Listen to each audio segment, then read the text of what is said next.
$62 अरब का सपना बना बोझ। दोस्त ने ही पाकिस्तान को कर्ज के दलदल में धकेला। चीन का मेगा दांव पड़ गया भारी। नमस्कार, मैं हूं आपके साथ आयुषी गुप्ता। एक रिपोर्ट में यह कहा गया कि चीन पाकिस्तान आर्थिक गलियारा सीपीसी, जिसे करीब एक दशक तक पाकिस्तान की अर्थव्यवस्था के लिए गेम चेंजर के रूप में प्रचारित किया जा रहा था, अब एक ऐसी परियोजना बनकर के रह गया जिसमें अधूरा बुनियादी ढांचा, बढ़ता कर्ज, रुके हुए औद्योगिक क्षेत्र और दोनों देशों के बीच बढ़ती निराशा दिखाई दे रही है। यूरोपियन टाइम्स की एक रिपोर्ट के अनुसार आज सीपीसी 2.0 की ब्रांडिंग किसी नई शुरुआत का संकेत कम और एक ऐसी परियोजना को राजनीतिक रूप से बचाने का प्रयास ज्यादा है जो अपने रणनीतिक और आर्थिक लक्ष्यों को हासिल करने में विफल रही है। करीब $62 अरब मूल्य वाले सीपीसी के मूल ढांचे में पाकिस्तान भर में फैले राजमार्ग, बिजली संयंत्र, रेल नेटवर्क, बंदरगाह विकास और विशेष आर्थिक क्षेत्र शामिल थे। चीन की बेल्ट एंड रोड पहल की इस प्रमुख परियोजना का उद्देश्य औद्योगिक बदलाव, क्षेत्रीय संपर्क, ऊर्जा सुरक्षा और ग्वादर को एक बड़े व्यापारी केंद्र के रूप में विकसित करना था जो पश्चिमी चीन को अरब सागर से जोड़ सके।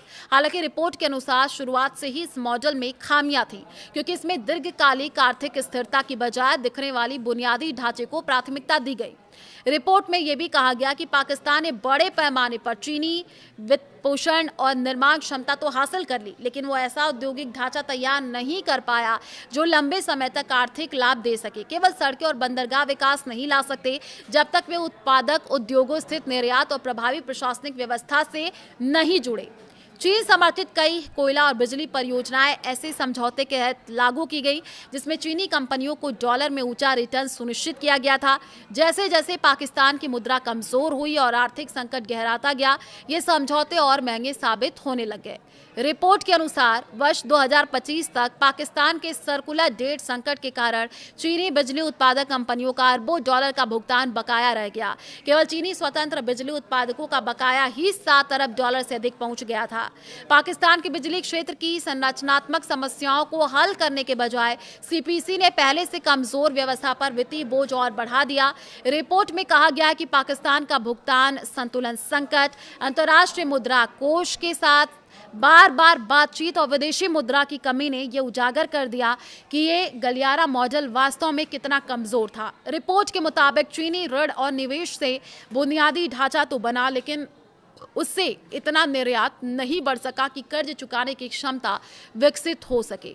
निर्माण और आर्थिक उत्पादकता के बीच यही अंतर सीपीसी की सबसे बड़ी समस्या बन गया।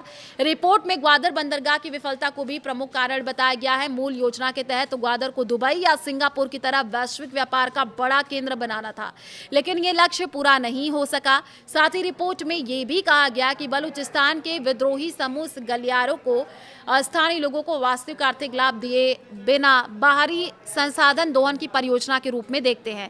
यही कारण है कि क्षेत्र में विरोध और सुरक्षा चुनौतियां लगातार बढ़ती जा रही हैं। सीपीसी के आसपास की सुरक्षा स्थिति में तेजी से गिरावट आई है।